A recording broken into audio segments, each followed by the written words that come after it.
Right now, your summer garden is running on empty. The heat has pulled everything out of it. Weeks of growing, watering, feeding, and the soil underneath has given most of what it had. You can see it in the leaves. That pale, tired look. The sluggish growth that no amount of watering seems to fix. Most gardeners look at August and see the end of the season.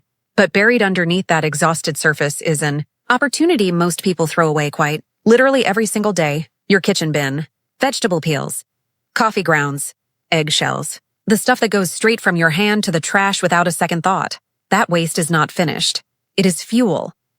Put it in the right place right now, this week, and it will power your garden through winter in a way no fertilizer bag ever could. This is trench composting, older than any garden center. And the reason some gardeners harvest abundantly in December while everyone else waits for spring. Here is what most people do not know about soil in August. It is not just tired. It is biologically quiet. Summer heat slows microbial activity dramatically. The organisms that convert organic matter into plant-available nutrients go into survival mode. They are still there, just waiting for conditions to improve. Bury raw organic matter directly in the soil, not on top, not in a bin, but underneath, and you create something remarkable. A localized heat zone. As it decomposes, it releases warmth that reactivates the soil biology around it. Bacterial populations double. Fungal threads extend outward. Locked nitrogen begins to release. Here is the critical timing. Crops planted in late August and September: kale, leeks, winter cabbage, purple sprouting broccoli develop their root systems over the next 6 to 8 weeks. That is exactly when those nitrogen compounds reach peak availability. The biology and the planting cycle align perfectly. Your kitchen scraps and your winter harvest are on the same schedule. You just have to put them in the same place. If this is your first time here, subscribe now and hit the bell. Every week we go this deep on the methods that actually change what you harvest. The August soil crisis. Let me explain exactly what has happened to your soil this summer, because once you understand it, trench composting makes complete sense. Soil health depends on 3 things: mineral content, the biological community that processes it, and the organic matter that keeps that community fed. By August, all 3 are under pressure. Summer crops are heavy feeders: tomatoes, squash. Courgettes pull heavy nitrogen, phosphorus, and potassium over months of active growth. Rain and irrigation push soluble minerals below root reach, and heat burns through organic matter faster than it can be replenished. This is not failure. It is the natural cost of a productive summer. You have roughly 4 to 6 weeks before soil temperature drops too low for biological activity to matter. That is your window. Trench composting is how you use it. What happens underground? Bury raw organic matter: kitchen scraps, vegetable waste 20 to 30 centimeters deep, and 3 things happen in sequence. First, microbial colonization. Bacteria and fungi already in your soil begin breaking down the material within 48 to 72 hours. You are not introducing new organisms, you are feeding the ones already there, and they respond immediately. Second, heat generation. Decomposition releases energy as heat, a localized rise of 3 to 5 degrees Celsius around the material.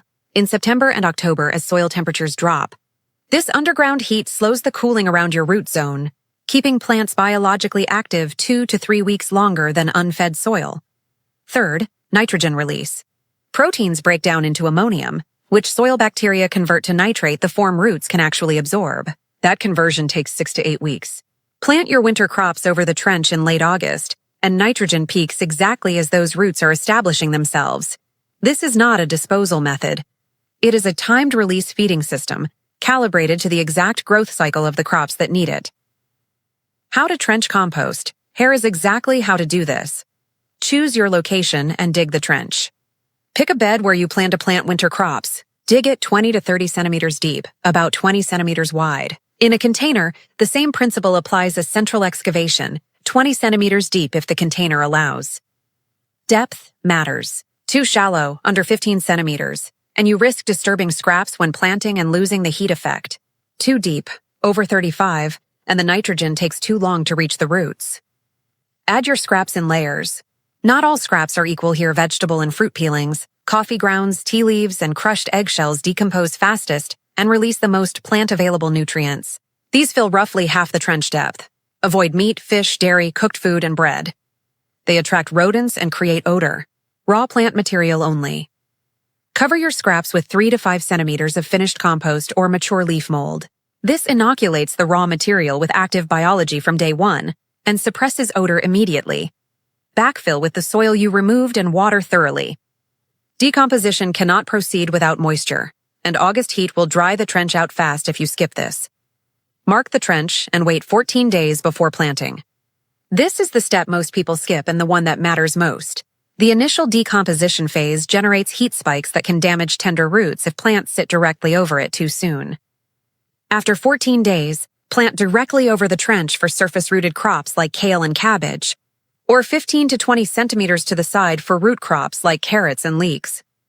Kale, purple sprouting broccoli, leeks, winter cabbage, and chard are all heavy nitrogen feeders, and all develop the bulk of their root system in exactly this 6 to 8 week window. Carrots and parsnips are different high nitrogen causes forking and split roots. Offset their planting 30 centimeters from the trench center, so roots reach the nutrient zone gradually. Sustaining through frost, the trench does not stop working when weather cools. In some ways, it works better.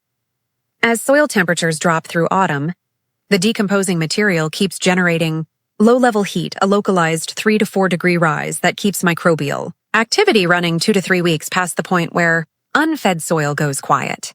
There is a second benefit most people overlook.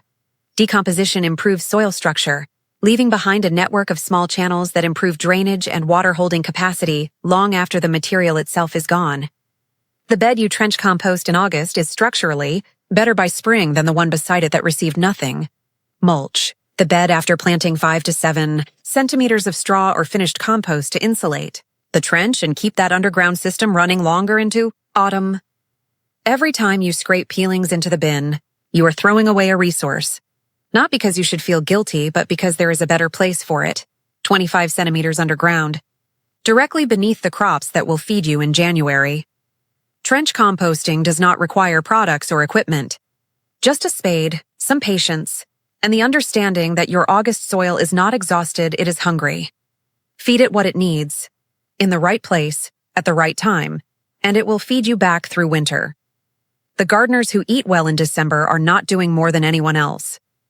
They are doing one thing differently, and they are doing it in August. Nature is patient. So are we.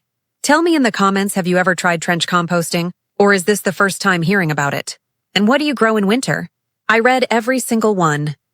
Your garden is not failing you, it is teaching you. I will see you in the next file.